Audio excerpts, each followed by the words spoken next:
60대 김순자 여사, 평생 자식들을 위해 살아왔지만 명절 전날 아들에게서 돌아온 한마디.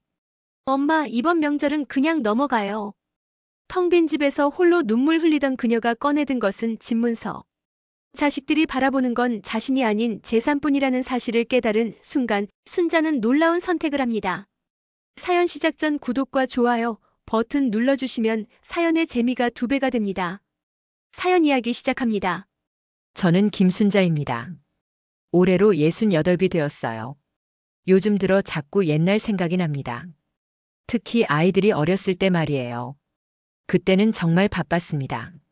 새벽 5시면 일어나서 삼형제 도시락을 싸고 아침밥을 차려주고 학교 보내고 나서는 시장에 나가 장사를 했어요. 남편 박철수 씨는 회사 다니느라 아침 일찍 나가서 밤늦게 들어왔고 살림살이는 온전히 제 몫이었죠. 엄마 배고파. 엄마 이거 어디 갔어? 엄마 친구 집에 놀러 가면 안 돼? 하루 종일 엄마 소리가 끊이지 않았어요. 그때는 잠시 혼자만의 시간이 간절했었는데 지금 생각해보니 그 소리가 그리워졌습니다. 아이들이 하나둘 결혼해서 나가면서 집안이 조용해졌어요. 처음엔 좋았습니다. 드디어 제 시간을 가질 수 있게 됐으니까요. 남편과 둘이서 조용히 차 마시며 드라마도 보고 늦잠도 자고 여유로운 생활을 즐겼어요.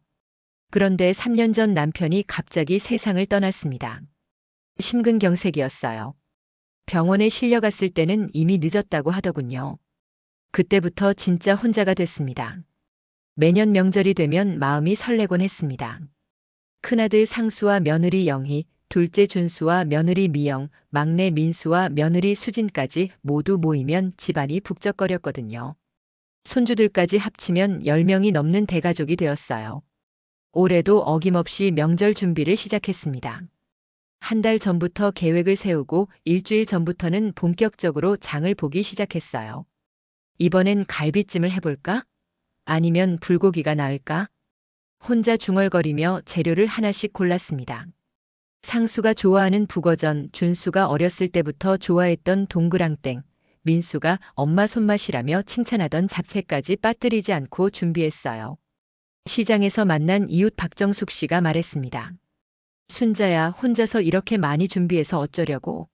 요즘 애들은 명절 음식 별로 안 좋아한다던데. 그래도 우리 애들은 다르지. 명절 때만 엄마 음식 먹는다고 기대하고 있을걸. 정숙 씨는 의미심장한 표정을 지었지만 저는 대수롭지 않게 여겼어요. 집으로 돌아와서는 며칠 동안 음식 준비에 매달렸습니다.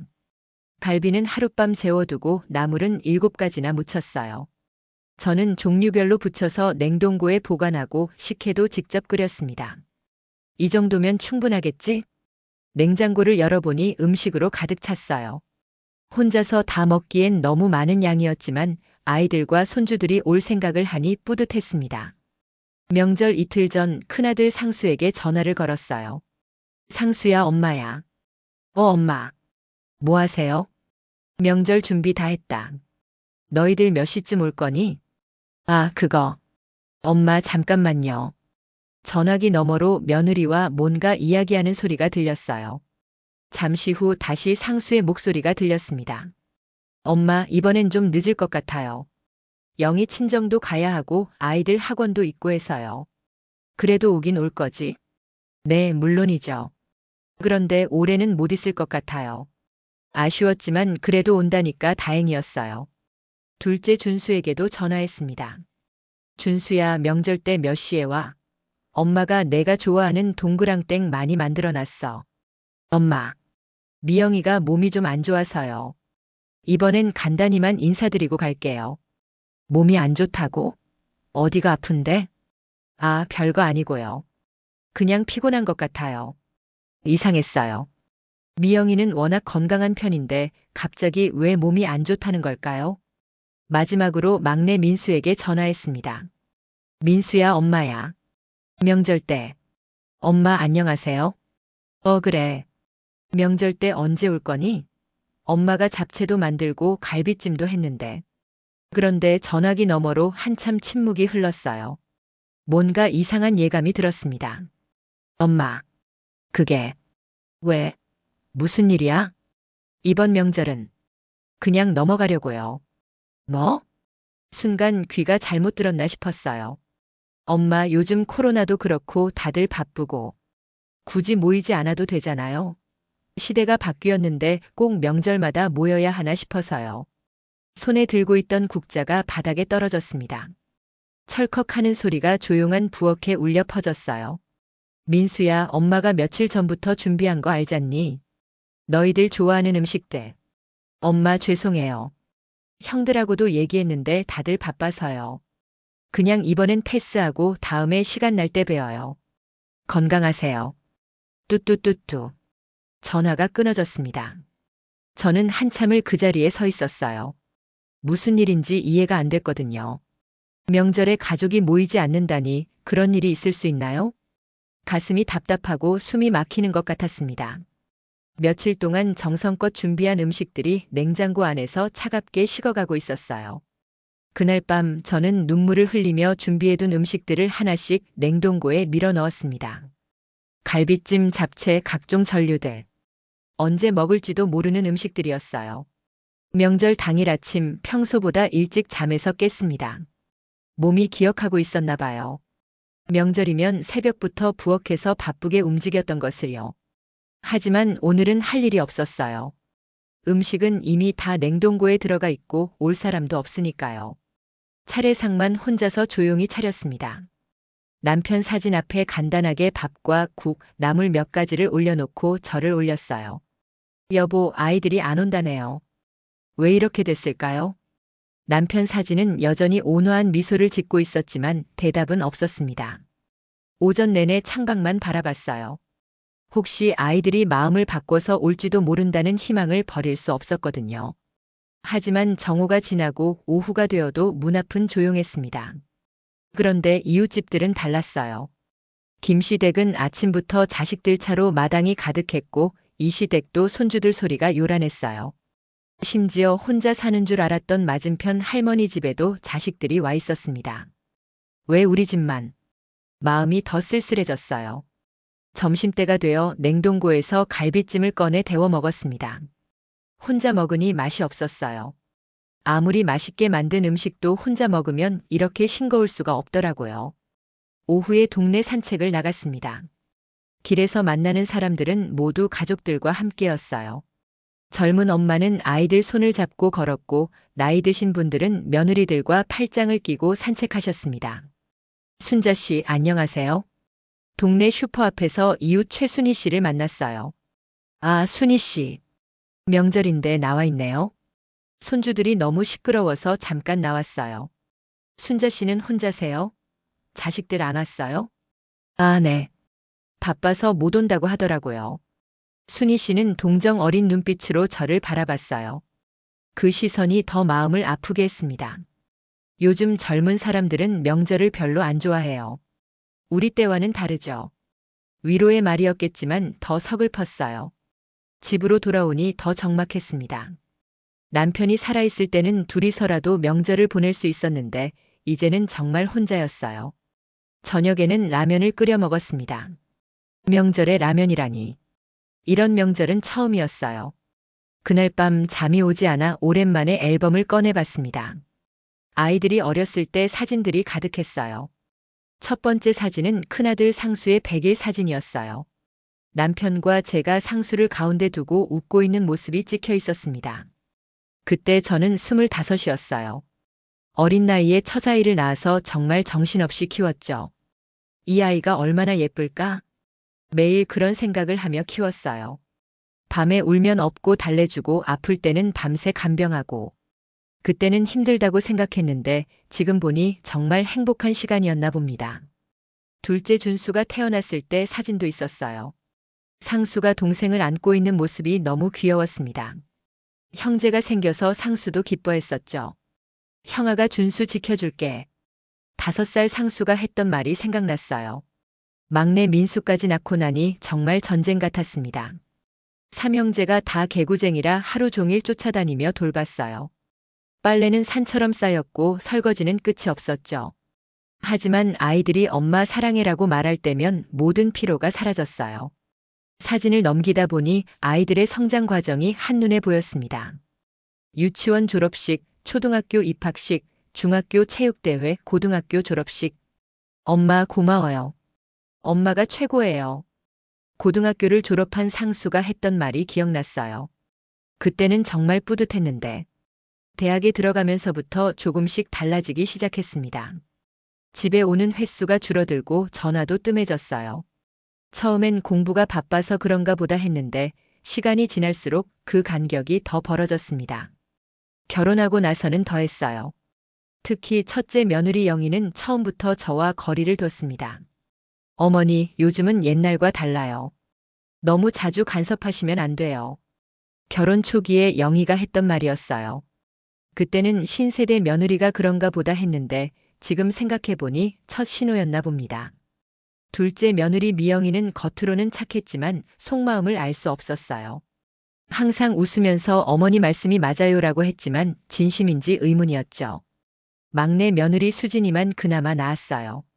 처음엔 저와 잘 지냈거든요. 하지만 시간이 지날수록 수진이도 변했습니다. 작년 가을 일이었어요. 상순의 가족이 집에 온 날이었습니다. 오랜만에 온 가족이 모여서 저녁을 먹고 있었는데 갑자기 영희가 말했어요. 어머니, 이 집 정말 좋아요. 요즘 강남 아파트 시세가 엄청 올랐다던데. 그래? 얼마나 올랐는데? 인터넷으로 찾아보니까 우리 집 같은 평수가 10억은 넘더라고요. 10억. 그때 처음 알았어요. 남편과 제가 힘들게 마련한 이 집이 그렇게 비싸진 줄을요. 어머니, 어차피 이 집은 저희가 다 상속받을 거니까 관리만 잘해주세요. 혹시 모르니까 함부로 손대지 마시고요. 영희의 말에 순간 기분이 이상했어요. 저희가 다 상속받을 거니까라는 표현이 마음에 걸렸거든요. 영희야, 엄마가 아직 살아있는데 벌써 그런 걱정을 하면 어떡해. 상수가 영희를 말렸지만 영희는 대수롭지 않다는 듯 말했어요. 어머님도 언젠가는 돌아가실 텐데 미리 준비해 놓는 게 좋잖아요. 그날 밤 잠이 오지 않았어요. 영희의 말이 계속 맴돌았거든요. 몇 달 후에는 준수가 비슷한 말을 했습니다. 엄마, 집 리모델링 같은 건 저희랑 상의해서 하세요. 나중에 문제 생기면 안 되니까요. 무슨 문제? 아, 그냥. 집값에 영향을 줄 수 있잖아요. 집값 이야기가 또 나왔어요. 가장 충격적이었던 건 몇 달 전 민수가 한 말이었습니다. 엄마, 요즘 부동산 시세가 많이 올랐던데요? 우리 집도 많이 올랐을 거예요. 조만간 한번 감정평가 받아보는 게 어때요? 감정평가는 왜? 그냥 정확한 가치를 알아두면 좋을 것 같아서요. 그때는 별 생각 없이 넘어갔는데 지금 생각해보니 다 계산하고 있었던 거네요. 명절 다음 날 동네 미용실에 갔어요. 머리도 손질하고 사람들과 이야기도 나누고 싶었거든요. 순자 씨, 어제 명절 잘 보냈어요? 미용사 김영희 씨가 물었어요. 네. 그냥 조용히 보냈어요. 자식들 안 왔어요? 바쁘다고 하더라고요. 그때 옆자리에 앉아있던 최명자 씨가 끼어들었어요. 요즘 자식들이 다 그래요. 특히 부모가 재산이 있으면 더 그렇다고 하더라고요. 무슨 말씀이세요? 자기 것이라고 확신하면 굳이 잘 보일 필요 없다고 생각하는 거죠. 반대로 재산이 불확실하면 더 극진히 모신다고 해요. 명자 씨의 말이 머리를 한 대 친 것 같았어요. 그러고 보니 저희 언니도 그랬어요. 영희 씨가 말을 이었습니다. 시어머니가 집을 팔겠다고 하니까 갑자기 태도가 바뀌더라고요. 그전까지는 전화도 잘 안 했는데 말이에요. 집에 돌아와서 곰곰 생각해 봤어요. 아이들이 언제부터 저에게 관심이 줄어들었나 되돌아보니 남편이 돌아가신 후부터였어요. 남편이 살아계실 때는 집안의 재산이 누구 것인지 불분명했어요. 하지만 남편이 돌아가시고 법적으로 모든 게 제 명의가 되면서부터 아이들의 태도가 미묘하게 바뀌기 시작했습니다. 처음에는 엄마 혼자 두면 안 되니까라며 자주 찾아왔어요. 하지만 시간이 지나면서 그 관심이 저 자신이 아닌 제가 가진 재산에 있다는 걸 서서히 깨달았습니다. 엄마 건강하게 오래오래 사세요. 아이들이 자주 하는 말이었는데 그 진심이 의심스러워지기 시작했어요. 정말 제 건강을 걱정해서인지 아니면 재산을 지켜달라는 뜻인지. 며칠 후 복지관에서 만난 김영숙 언니에게 털어놨어요. 영숙 언니는 저보다 5살 많고 혼자 사신 지 10년이 넘었어요. 순자야, 자식들한테 기대지 마라. 내가 경험해봐서 아는데 재산 있는 부모는 외롭기 마련이야. 언니도 그런 일이 있었어요? 당연하지. 우리 아들놈이 집을 팔겠다고 했을 때 말야 갑자기 효자가 됐더라고. 그전까지는 한 달에 한 번도 안 오던 놈이 일주일에 2번씩 왔어. 영숙 언니의 경험담이 현실적으로 다가왔어요. 그래서 어떻게 하셨어요? 집을 팔아서 반은 자식들한테 미리 줘버렸지. 나머지 반으로는 요양원 들어갈 준비를 해놨고. 그랬더니 아들이 더 이상 안 와. 용무가 끝났으니까. 그럼 지금은 어떻게 지내세요? 훨씬 속 편해. 이제는 진짜 날 보고 싶어서 오는 사람들만 만나거든. 영숙 언니의 말이 마음에 와 닿았어요. 그날 밤 혼자 생각해 봤습니다. 정말 아이들이 저를 사랑해서 오는 건지 아니면 재산 때문인지 확실히 알아보고 싶었어요. 다음 날 둘째 준수에게 전화를 걸어봤습니다. 준수야, 엄마야. 엄마. 뭐 하세요? 그냥. 심심해서. 혼자 있으니까 외롭더라. 아, 그러시겠네요. 그런데 엄마 죄송한데 지금 좀 바빠서. 알았다. 바쁜데 방해했네. 전화를 끊고 나서 허탈했어요. 제가 외롭다고 하는데도 바쁘다는 핑계만 댔으니까요. 막내 민수에게도 전화해봤어요. 민수야, 엄마 심심해서 전화했어. 엄마 안녕하세요. 건강하게 지내세요? 응. 그런데 너 언제 한번 올래? 엄마가 외로워. 아, 이번 주는 좀 어렵고요. 다음 주에 시간 보고 연락드릴게요. 다음 주가 지나도 연락은 오지 않았어요. 반대로 집과 관련된 이야기만 나오면 반응이 달랐습니다. 엄마, 집 보일러 상태는 어때요? 수리할 곳 있으면 말씀해 주세요. 엄마, 집 주변에 재개발 소식 들리는 거 없어요? 제 안부는 대충 물어보면서 집 관리에는 관심이 많더라고요. 그렇게 며칠을 고민하다가 마침내 결심했습니다. 아이들이 정말 무엇 때문에 저를 대하는지 확실히 알아보겠다고요. 방법은 간단했어요. 집문서를 태워버리는 거였습니다. 물론 진짜 집문서를 태우는 건 아니에요. 복사본을 만들어 놓고 원본처럼 보이게 해서 태우는 거죠. 그렇게 해서 아이들의 반응을 보고 싶었어요. 혹시 몰라 변호사 사무소에 가서 상담을 받았습니다. 집문서를 분실하면 어떻게 되나요? 재발급 받으면 됩니다. 등기소에 가서 절차를 밟으시면 돼요. 그럼 집 소유권에는 문제 없겠네요? 물론입니다. 등기부에 다 기록되어 있으니까 문제 없어요. 안심이 됐어요. 혹시나 해서 물어본 건데 진짜 문제가 생길 뻔했거든요. 집에 와서 복사본을 만들었어요. 오래된 종이처럼 보이게 하려고 커피를 발라서 말리기도 하고 가장자리를 살짝 태워서 낡은 느낌을 줬어요. 원본과 구분이 안 될 정도로 정교하게 만들었습니다. 다음 날 아침 저는 새 아들에게 전화를 걸었어요. 먼저 큰아들 상수에게 전화했습니다. 상수야, 오늘 저녁에 집에 와라. 엄마, 갑자기 왜요? 오늘은 좀 바쁜데. 바쁘면 시간 내서라도 와. 중요한 얘기가 있다. 무슨 일인데요? 전화로 하면 안 돼요? 안 된다. 꼭 와야 해. 평소와는 다른 단호한 목소리에 상수도 뭔가 심상치 않다는 걸 느꼈나 봅니다. 알겠어요. 몇 시에 갈까요? 저녁 7시. 영희도 같이 와. 둘째 준수에게도 같은 내용으로 전화했어요. 준수야, 오늘 저녁 7시에 집에 와라. 미영이도 같이. 엄마, 무슨 일이세요? 갑자기 왜 그러시는 거예요? 와보면 안다. 꼭 와야 할 일이야. 막내 민수에게도 마찬가지였어요. 민수야, 오늘 저녁 7시. 수진이랑 같이 집에 와라. 엄마, 혹시 어디 아프신 거 아니에요? 병원 가셔야 하는 거예요? 아니다. 그런 게 아니라 정말 중요한 얘기가 있어서 그러니까 꼭 와라. 알겠어요. 그런데 정말 괜찮으세요? 전화를 다 끊고 나서 마음이 복잡했어요. 아이들이 걱정하는 목소리를 들으니 정말로 이런 일을 해도 되나 싶었거든요. 하지만 진실을 알아야겠다는 마음이 더 컸어요. 이대로 계속 모호한 관계를 유지할 수는 없었으니까요. 오후에는 준비를 했습니다. 양동이도 준비하고 라이터도 확인하고 가짜 집문서도 준비했어요. 마음의 준비도 해야 했습니다. 아이들이 어떤 반응을 보일지 그리고 그 이후에 어떻게 될지 상상해 보니 겁이 났어요. 하지만 이미 마음을 정한 일이었어요. 저녁 7시가 되자 아이들이 하나둘 도착하기 시작했어요. 먼저 도착한 건 둘째 준수네였습니다. 엄마 안녕하세요. 준수가 현관에서 인사했어요. 정말 괜찮으신 거죠? 응, 괜찮다. 들어와. 며느리 미영도 걱정스러운 표정이었어요. 어머님 혹시 건강에 이상이라도 있으신 건 아니죠? 아니야. 그런 건 아니고. 곧이어 막내 민수네도 도착했어요. 엄마 안녕하세요. 무슨 일이신지 정말 궁금해요. 며느리 수지는 간식거리를 들고 왔더라고요. 어머님 과일 사왔어요.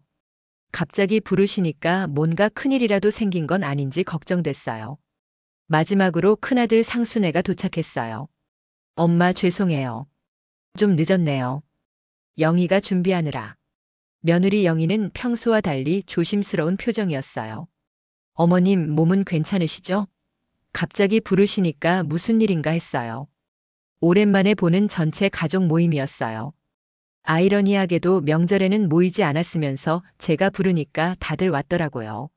모두 앉아라. 저는 상머리에 앉고 아이들은 주변에 둘러앉았어요. 분위기가 무거웠습니다. 엄마 정말 무슨 일이에요? 상수가 물었어요. 잠깐만. 저는 준비해둔 가짜 집문서를 가져와서 식탁 위에 올려놓았어요. 아이들의 시선이 일제히 그쪽으로 향했습니다. 순간 공기가 바뀌는 걸 느꼈어요.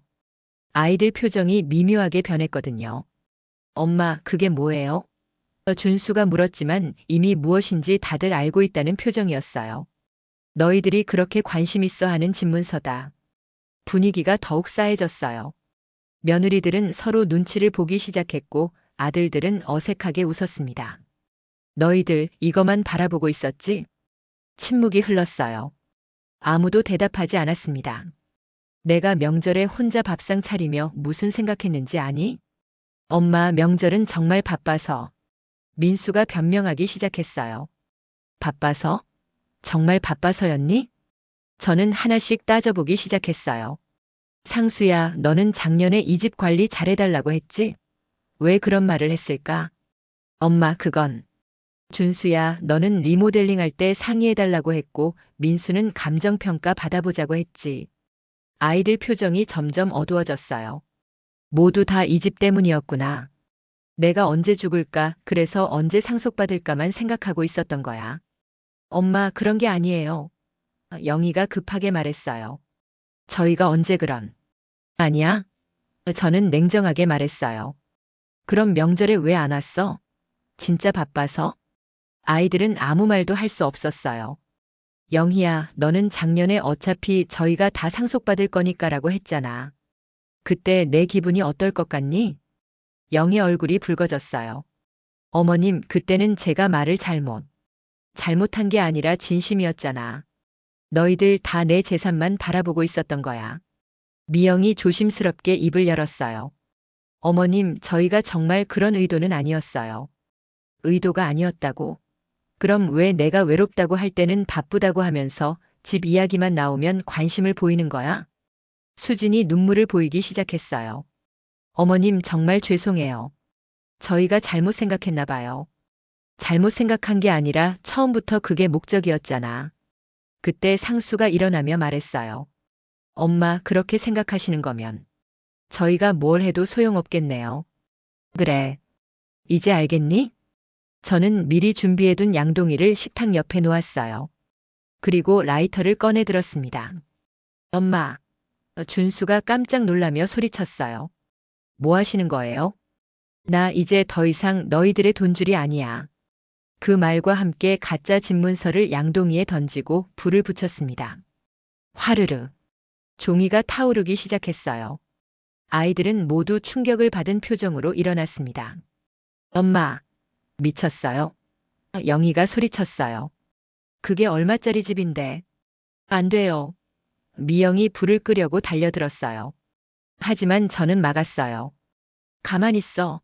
내 집 내 문서인데 내가 태우면 어때? 불길이 점점 커졌어요. 아이들은 너클 잃고 바라봤습니다. 엄마 정신 차리세요. 상수가 소리쳤어요. 그게 10억짜리 집이라고요. 10억이면 어때? 나한테는 돈보다 가족이 더 소중했는데 너희들한테는 가족보다 돈이 더 소중한 모양이더라. 준수가 절망적인 표정으로 말했어요. 엄마, 이제 어떻게 해요? 집 문서가 없으면. 어떻게 하긴. 살던 대로 살지. 민수는 거의 울 것 같은 표정이었어요. 엄마, 저희가 잘못했어요. 다시 생각해 주세요. 이제 와서 뭘? 이미 다 타버렸는데. 타오르는 불길을 바라보며 저는 담담히 말했습니다. 이 집은 이제 진짜 내 거다. 죽을 때까지 팔지도 않고 주지도 않는다. 불이 다 타고 난 후 제만 남은 양동이를 바라보며 침묵이 흘렀어요. 영희가 먼저 입을 열었어요. 어머님, 정말 이러실 거예요? 저희 때문에 그 중요한 문서를. 중요한 건 문서가 아니라 가족이었어야 했는데 너희들은 반대였잖아. 상수가 한숨을 크게 쉬었어요. 엄마, 이제 정말 어쩌자는 거예요? 어쩌긴 뭘 어쩌냐. 각자 알아서 살면 되지. 미영이 조심스럽게 물었어요. 어머님, 그럼 정말 저희한테는 아무것도 기대하지 마라. 나도 너희들한테 더 이상 기대 안 한다. 수진이 울음을 터뜨렸어요. 어머님, 정말 죄송해요. 저희가 잘못했어요. 다시 기회를 주시면 안 될까요? 기회? 몇십 년 동안 기회가 얼마나 많았는데. 준수가 답답한 표정으로 말했어요. 엄마, 그래도 저희는 엄마 자식인데. 이렇게 하시면. 자식이면 어때? 자식다운 자식이었나? 민수가 눈물을 흘리며 말했어요. 엄마, 저희가 정말 잘못했어요. 앞으로 달라질게요. 달라진다고? 언제? 지금부터라도요. 지금부터? 저는 씁쓸하게 웃었어요. 재산이 없어져야 달라진다는 거네. 그날 저녁 아이들은 모두 착잡한 표정으로 집을 떠났어요. 욕설을 퍼붓거나 크게 화를 내는 아이는 없었지만 실망과 당황스러움이 역력했습니다. 마지막으로 나가던 상수가 문 앞에서 돌아보며 말했어요. 엄마, 정말 후회 안 하세요? 후회할 게 뭐가 있니? 그래도 저희는 엄마 자식인데. 자식이라는 게 재산 때문에 하는 게 아니야. 상수는 더 이상 아무 말 하지 않고 나갔어요. 집안이 다시 조용해졌습니다. 하지만 전과는 다른 고요함이었어요. 뭔가 결단을 내린 후에 시원함 같은 것이 있었거든요. 그날 밤 진짜 집문서를 다시 확인해 봤어요. 안전하게 서랍 깊숙이 보관되어 있었습니다. 아이들은 제가 진짜로 집문서를 태웠다고 생각하고 있겠지만 실제로는 복사본이었으니까요. 하지만 제 마음은 진짜였어요. 아이들에게 더 이상 재산을 물려주지 않겠다는 결심 말이에요. 그 일이 있은 후 2주 동안은 아무에게서도 연락이 없었어요. 아이들도 며느리들도요. 처음엔 마음이 쓸쓸했지만 시간이 지날수록 오히려 홀가분해졌습니다. 이제 정말 자유로워졌구나. 혼자 중얼거리며 오랜만에 마음껏 늦잠을 잤어요. 아무에게도 눈치 보지 않고 하고 싶은 대로 하루를 보냈습니다. 3주째 되던 날 지역 복지관에 나가봤어요. 예전에 한두 번 가봤던 곳이었는데 이번엔 정말 참여해보고 싶었거든요. 어머니, 어서 오세요. 복지사 김민정 씨가 반갑게 맞아주었어요. 오랜만이시네요. 네, 이번엔 정말 뭔가 배워보고 싶어서요. 좋으시네요. 어떤 걸 해보고 싶으세요? 서예, 요가, 노래교실, 생활체조. 여러 프로그램이 있었어요. 모든 게 새로워 보였습니다. 다 해보고 싶은데 뭐부터 시작하면 좋을까요? 서예부터 시작해보세요. 마음이 차분해져서 좋을 거예요. 서예 교실에 들어가니 비슷한 나이의 분들이 열심히 붓글씨를 쓰고 계셨어요. 새로 오신 분이시네요. 옆자리에 앉으신 할머니가 말을 걸어주셨어요. 네, 김순자라고 합니다. 저는 이영숙이에요. 반가워요. 영숙 언니는 정말 편안한 분이셨어요. 나이도 저와 비슷하고 남편을 일찍 여인 것도 비슷했어요. 순자 씨도 혼자 사세요? 네, 남편은 몇 년 전에 세상을 떠났고 자식들은 뭐 각자 바쁘게 살고 있어요. 아, 그래요. 저도 마찬가지예요. 영숙 언니와 이야기를 나누다 보니 마음이 편해졌어요. 제 처지를 설명하지 않아도 이해해 주시는 분이 있다는 게 위로가 됐거든요. 복지관에 다니기 시작한 지 한 달쯤 되었을 때 정말 좋은 분들을 많이 만났어요. 서예교실의 영숙 언니는 제게 인생 선배 같은 조언을 해주셨어요. 순자 씨, 자식들한테 기대지 마세요. 우리가 우리 인생의 주인공이에요. 요가 교실에서 만난 박정자 언니는 70이 넘으신데도 정말 건강하고 활기차셨어요. 나이가 뭐가 중요해요? 마음이 젊으면 되는 거지. 노래 교실의 최순희 언니는 목소리가 정말 좋으셔서 듣는 즐거움이 있었어요. 순자 씨도 노래 한번 해보세요. 스트레스가 확 풀려요. 이분들과 함께 시간을 보내니 집에서 혼자 있을 때보다 훨씬 즐거웠어요. 무엇보다 서로를 있는 그대로 받아들여주는 분위기가 좋았습니다. 어느 날 영숙 언니가 제안했어요. 우리끼리 제주도 여행 한번 가보는 게 어때요? 여행요? 네. 복지관에서 단체 여행도 있지만 우리끼리 소그룹으로 가면 더 자유롭게 다닐 수 있잖아요. 생각해보니 저는 남편과도 제대로 된 여행을 가본 적이 없었어요. 아이들이 어렸을 때는 여유가 없었고 나중에는 남편이 아파서 못 갔거든요. 정말 갈 수 있을까요? 저는 여행 경험이 별로 없어서. 뭐가 어려워요? 비행기 타고 가서 맛있는 것 먹고 예쁜 곳 구경하고 오는 거지. 정자 언니도 동참했어요. 좋아요. 저도 오래전부터 제주도 가고 싶었어요. 이렇게 해서 4명이 제주도 여행을 가기로 했어요. 정말 기대됐습니다. 제주도에 도착했을 때의 기분은 정말 특별했어요. 푸른 바다를 보니 가슴이 탁 트이는 느낌이었거든요. 와, 정말 예쁘다. 저도 모르게 감탄사가 나왔어요. 그러게요. 사진으로만 보다가 직접 보니까 더 좋네요. 순이 언니도 신나는 목소리였어요. 숙소에 짐을 풀고 나서 첫 번째로 간 곳은 성산 일출봉이었어요.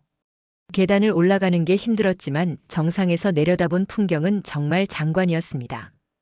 이런 곳이 우리나라에 있는 줄 몰랐네요. 제가 말했어요. 맞아요. 왜 진작에 안 왔을까 싶어요. 영숙 언니가 답했어요.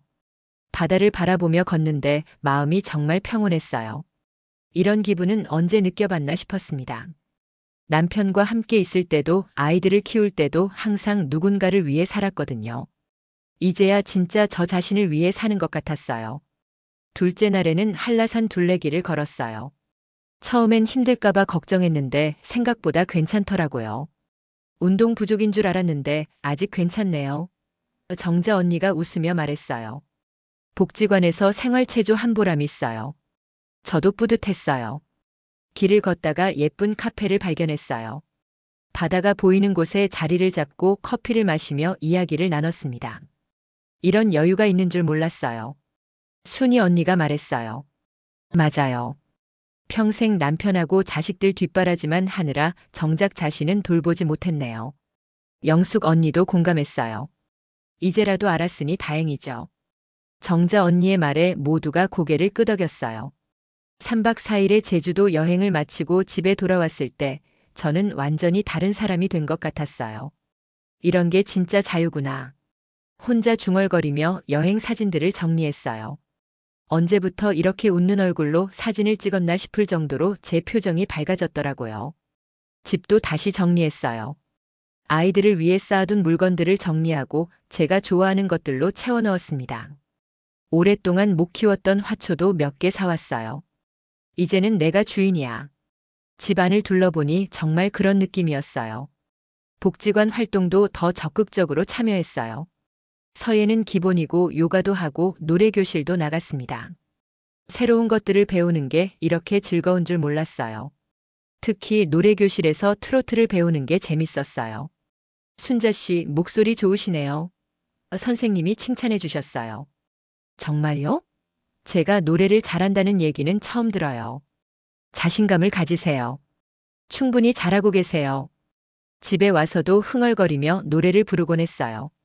예전에는 집안이 너무 조용해서 답답했는데 이제는 제가 분위기를 만들어가니까 전혀 외롭지 않았습니다. 집문서를 태운 지 한 달하고도 보름쯤 지났을 때 드디어 큰아들 상수에게서 연락이 왔어요. 엄마 안녕하세요. 예전과는 다른 조심스러운 목소리였어요. 상수야. 오랜만이다. 엄마. 건강하게 지내세요? 응, 잘 지내고 있어. 엄마, 그때는 제가 너무 심했던 것 같아요. 죄송해요. 솔직히 예상했던 반응이었어요. 재산이 없어졌다고 생각하니까 이제 와서 사과하는 거죠. 됐다. 이제 다 지난 일이야. 엄마 정말 화 안 나세요? 화날 게 뭐가 있니? 이제 너희들이 더 이상 내 재산 때문에 스트레스 받을 일도 없고 나도 눈치 볼 일 없으니까 좋잖아. 상수는 할 말을 잃은 것 같았어요. 이번 주말에 아이들하고 함께 뵈러 가도 될까요? 아이들이 할머니 보고 싶다고 해서요. 아이들. 손주들 생각이 났어요. 지은이와 민준이를 한 달 넘게 못 봤으니까요. 그래 와라. 아이들 보고 싶었다. 정말요? 고마워요, 엄마. 전화를 끊고 나서 복잡한 기분이었어요. 손주들은 보고 싶었지만 상순의 가족이 어떤 마음으로 올지는 뻔했거든요. 그 주말 상순의 가족이 찾아왔어요. 예전과는 분위기가 많이 달랐습니다. 할머니, 손녀 지은이가 달려와 안겼어요. 할머니 많이 보고 싶었어요. 어머, 지은이 키가 또 컸네. 할머니도 보고 싶었어. 손자 민준이도 수줍게 인사했어요. 할머니 안녕하세요. 건강하세요?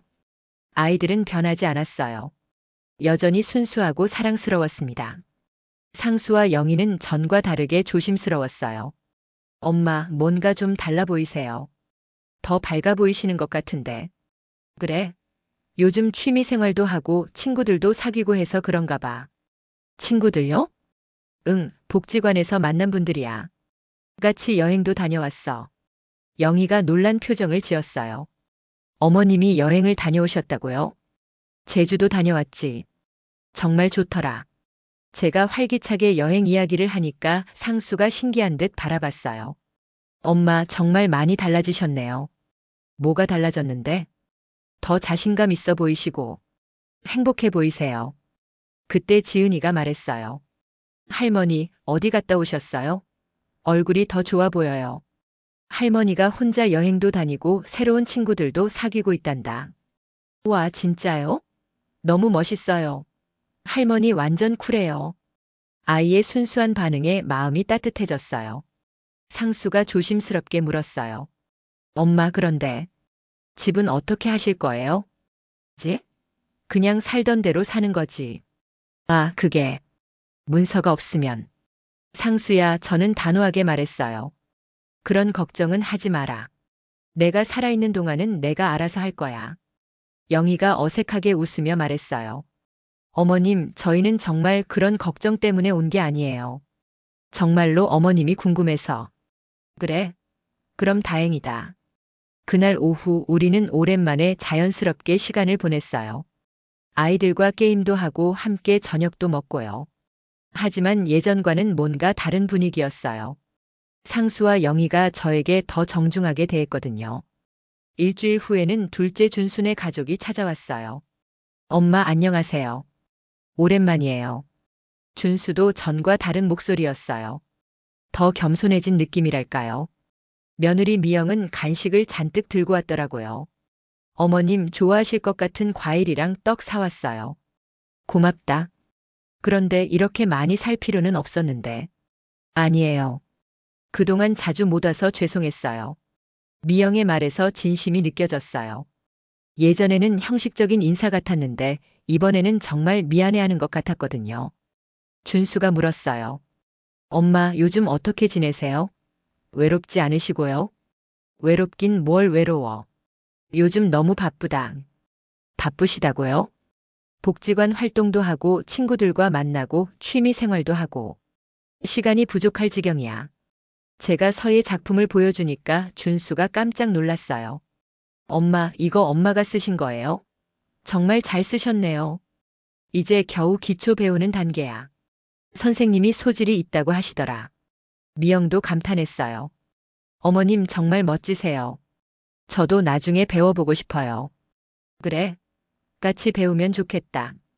준수가 조심스럽게 말했어요. 엄마, 그런데 혹시 경제적으로 어려운 건 없으세요? 왜? 아, 그냥. 집문서도 없어지고 해서. 혹시 걱정되는 일이 있으시면 저희가 도와드릴 수 있는데. 저는 씁쓸하게 웃었어요.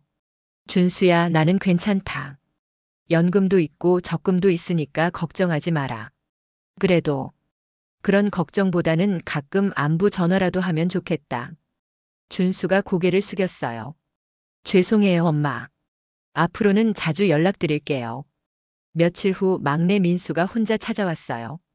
며느리 수지는 아이가 아파서 못 온다고 했습니다. 엄마 안녕하세요. 민수는 꽃다발을 들고 왔더라고요. 이게 뭐야? 그냥 엄마께 드리고 싶어서요. 예전에는 명절이나 생신에도 이런 걸 사온 적이 없었는데 오늘은 갑자기 꽃을 사왔어요. 고맙다. 예쁘네. 민수는 한참 동안 말을 하지 않더니 갑자기 고개를 숙이며 말했어요. 엄마 정말 죄송해요. 뭘?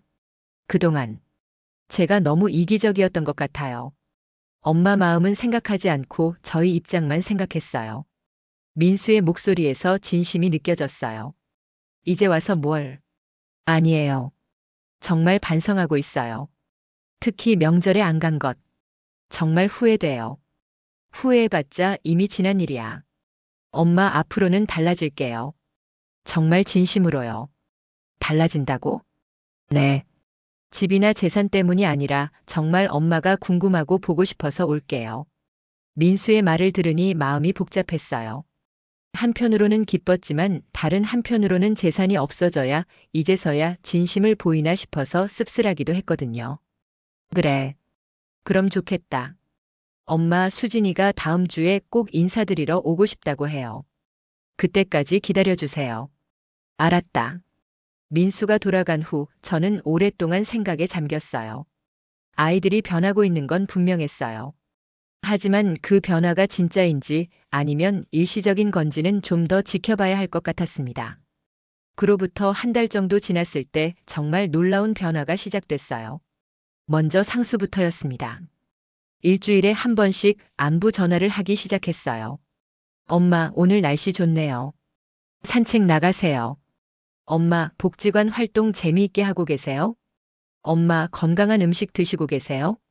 예전에는 한 달에 한 번도 연락하지 않던 아이가 일주일에 한 번씩 전화를 하니까 신기했어요.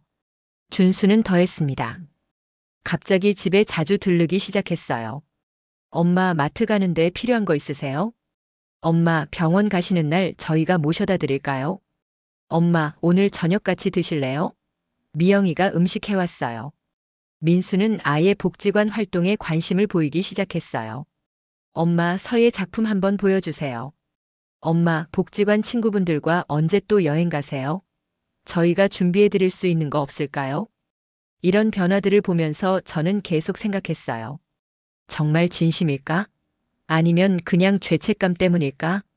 한 달 더 지났을 때 저는 아이들의 진심을 시험해보고 싶어졌어요. 어느 날 큰아들 상수에게 전화를 걸었습니다. 상수야, 엄마 좀 도와줄 수 있니? 물론이죠, 엄마. 뭘 도와드릴까요? 복지관에서 야외 활동을 하는데 차량이 필요해서 그러는데. 언제요? 제가 모셔다 드릴게요. 바쁠 텐데 괜찮니? 엄마 일인데 바쁠 게 뭐가 있어요. 언제든지 말씀하세요. 정말 의외였어요. 예전 같았으면 바빠서 안 된다고 했을 텐데 말이에요. 준수에게도 비슷하게 물어봤어요. 준수야, 엄마가 혼자 무거운 짐을 들기 힘든데. 어떤 짐이에요? 제가 바로 가서 도와드릴게요. 정말? 고맙다. 민수에게는 더 큰 부탁을 해봤어요. 민수야, 엄마가 복지관 친구들과 1박 2일 여행을 가려고 하는데 준비할 게 많아서. 엄마, 저희가 다 준비해 드릴게요. 어디로 가시는데요? 경주로 가려고 해. 좋으시네요. 저희가 숙소 예약부터 교통편까지 다 알아봐 드릴게요. 정말 놀라웠어요. 이런 반응은 정말 예상하지 못했거든요. 아이들의 도움으로 경주 여행을 정말 즐겁게 다녀왔어요. 불국사, 석굴암, 첨성대. 복지관 친구들과 함께 한국의 아름다운 문화유산을 구경하니까 마음이 뿌듯했습니다. 여행에서 돌아온 후 민수가 전화를 걸어왔어요. 엄마, 여행 잘 다녀오셨어요? 응, 정말 좋았다. 고마워. 다음에 또 어디 가고 싶으시면 언제든지 말씀하세요. 저희가 도와드릴게요. 정말? 네, 정말이에요. 엄마가 행복하시는 게 저희한테는 가장 중요해요. 민수의 말에서 진심이 느껴졌어요. 며칠 후에는 상수가 영희와 함께 찾아왔어요. 엄마, 저희가 앞으로 한 달에 2번씩은 꼭 뵈러 올게요. 그럴 필요 없어. 바쁘잖아. 아니에요. 저희가 원해서 하는 거예요.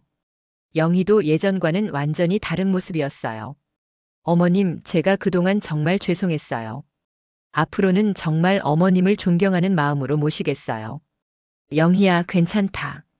이제 다 지난 일이야. 아니에요. 어머님이 이렇게 멋지게 사시는 모습을 보니까 정말 존경스러워요. 저도 나중에 어머님처럼 당당하게 살고 싶어요. 이런 말들을 들으니 정말 아이들이 변한 것 같았어요. 그로부터 몇 달이 더 지나면서 아이들과의 관계는 점점 더 좋아졌어요. 상수는 정말로 한 달에 2번씩 가족과 함께 찾아왔고, 준수는 일주일에 1번씩 안부를 물어왔어요. 민수는 아예 제 취미 활동에 관심을 보이기 시작했습니다. 엄마, 서예 작품 정말 많이 늘으셨네요. 그래? 선생님이 전시회에도 출품해보라고 하시더라. 정말요? 대단하세요. 어느 날은 손주들이 학교 숙제로 할머니 인터뷰를 해야 한다며 찾아왔어요. 할머니의 꿈이 뭐예요? 지은이의 질문에 저는 한참 생각했어요. 할머니의 꿈? 지금처럼 건강하게 행복하게 사는 거란다. 그게 꿈이에요? 응. 자신의 인생을 주체적으로 사는 게 가장 큰 꿈이야. 주체적으로요? 다른 사람 눈치 보지 않고 자기가 하고 싶은 일을 하며 사는 거지. 민준이가 물었어요. 할머니는 지금 행복해요? 그럼 정말 행복해. 할머니 나이에 이렇게 새로운 것들을 배우고 좋은 친구들을 만나고 여행도 다닐 수 있다니. 이보다 더 행복할 수가 없지. 아이들이 할머니의 이야기를 진지하게 들어주는 모습이 기특했어요. 집문서를 태운 지 1년이 지났을 때 저는 정말 많은 변화를 느꼈어요. 우선 제 자신이 완전히 달라졌어요. 자신감도 생겼고 적극적으로 변했고 무엇보다 행복해졌습니다. 복지관에서는 이제 서예뿐만 아니라 요가, 노래, 춤까지 배우고 있었어요. 친구들과의 관계도 더욱 돈독해져서 한 달에 1번씩은 어디론가 여행을 다니곤 했습니다. 순자 씨, 정말 많이 변하셨어요. 영숙 언니가 말했어요. 처음 왔을 때는 좀 우울해 보이셨는데 지금은 완전히 다른 사람 같아요. 저도 그런 느낌이에요. 진짜 제 인생을 사는 것 같아서 좋아요. 집도 완전히 새롭게 꾸몄어요. 아이들을 위해 쌓아뒀던 물건들은 정리하고 제가 좋아하는 화초와 서예 작품들로 채웠습니다. 집 안 분위기가 완전히 달라졌어요. 가장 큰 변화는 아이들과의 관계였어요. 이제는 정말로 서로를 존중하는 관계가 되었거든요. 그렇게 1년 반이 지났을 때 저는 중요한 결정을 내렸어요. 아이들에게 진실을 말하기로 한 거였습니다. 어느 날 온 가족을 다시 불렀어요. 엄마, 무슨 일이세요? 상수가 걱정스러운 표정으로 물었어요. 좋은 얘기야. 걱정하지 마라. 모두가 모인 자리에서 저는 조용히 말했어요. 너희들한테 말할 게 있어. 뭔데요, 엄마? 1년 반 전에 내가 집문서를 태웠다고 했지? 네. 아이들이 긴장하는 모습이 보였어요. 사실, 그건 가짜였어. 네. 진짜 집문서는 안전하게 보관되어 있어. 내가 태운 건 복사본이었지. 아이들은 모두 충격을 받은 표정이었어요. 엄마, 그럼 왜 그랬냐고. 너희들의 진심을 알고 싶었거든. 상수가 어리둥절한 표정으로 물었어요. 그럼 집은 그대로 있는 거예요? 그래. 하지만 내 마음은 그때와 똑같아. 이 집은 내가 죽을 때까지 내 거야. 준수가 말했어요. 엄마, 저희 시험하신 거예요? 그렇지. 그리고 너희들은 합격했어. 민수가 눈물을 보이며 말했어요. 엄마, 저희가 정말 잘못했었네요. 잘못했다는 걸 알았으니까 된 거야. 영희가 조심스럽게 물었어요. 어머님, 그럼 진짜 상속은? 상속? 저는 웃으며 말했어요. 그건 내가 죽을 때 생각하면 되는 거야. 지금은 살아있는 내가 중요하잖아. 그날 우리는 새로운 약속을 했어요. 앞으로는 재산 이야기는 하지 말자. 대신 서로가 서로를 진짜로 아끼는 마음으로 지내자. 아이들 모두 고개를 끄덕였어요. 그리고 나는 앞으로도 내 인생을 주체적으로 살 거야. 너희들도 각자의 인생을 살고. 네, 엄마. 하지만 가족으로서의 정은 계속 나누자. 재산 때문이 아니라 정말 사랑하기 때문에. 상수가 말했어요. 엄마, 저희 정말 많이 배웠어요. 엄마가 이렇게 당당하고 멋지게 사시는 모습을 보니까 저희도 더 나은 사람이 되고 싶어졌어요. 준수도 고백했어요. 엄마, 솔직히 말씀드리면 처음엔 집문서가 타서 속상했어요. 하지만 시간이 지나면서 깨달았어요. 엄마가 행복하신 게 더 중요하다는 걸요. 민수는 눈물을 흘리며 말했어요. 엄마, 제가 정말 이기적이었어요. 이제는 정말 엄마를 위해서 뭔가 하고 싶어요. 그날 밤 아이들이 모두 돌아간 후 저는 오랫동안 생각에 잠겼어요. 정말 큰 모험이었지만 결과는 성공적이었습니다. 그로부터 2년이 더 지난 지금 저는 정말 행복한 일상을 보내고 있어요. 아이들은 정말로 변했어요. 이제는 재산 이야기는 전혀 하지 않고 순수하게 저를 걱정하고 사랑해 주거든요. 명절이 되면 아이들이 먼저 연락해요. 엄마, 이번 명절에는 어떻게 하실 거예요? 집에서 모실까요? 아니면 어디 가고 싶은 데 있으세요? 이제는 제가 선택할 수 있어요. 가족들과 함께 보내고 싶으면 그렇게 하고 친구들과 여행을 가고 싶으면 그렇게 할 수 있거든요. 이제 저는 확신해요. 그때 집문서를 태운 건 제 인생 최고의 결정이었다고요. 물론 진짜로 태운 건 아니었지만 그 행동을 통해서 진짜 소중한 것들을 찾을 수 있었으니까요. 진정한 자유, 자기 자신에 대한 자부심, 그리고 조건 없는 가족의 사랑 말이에요. 지금 이 순간 저는 정말 행복합니다. 68이라는 나이가 전혀 아깝지 않아요. 오히려 이제부터가 진짜 제 인생의 시작인 것 같거든요. 사연 재밌게 들으셨나요? 구독과 좋아요 잊지 마시고요. 댓글로 여러분의 생각을 나눠주세요. 다음 영상에서도 더 감동적이고 흥미로운 이야기로 찾아뵙겠습니다. 함께 해주셔서 감사합니다.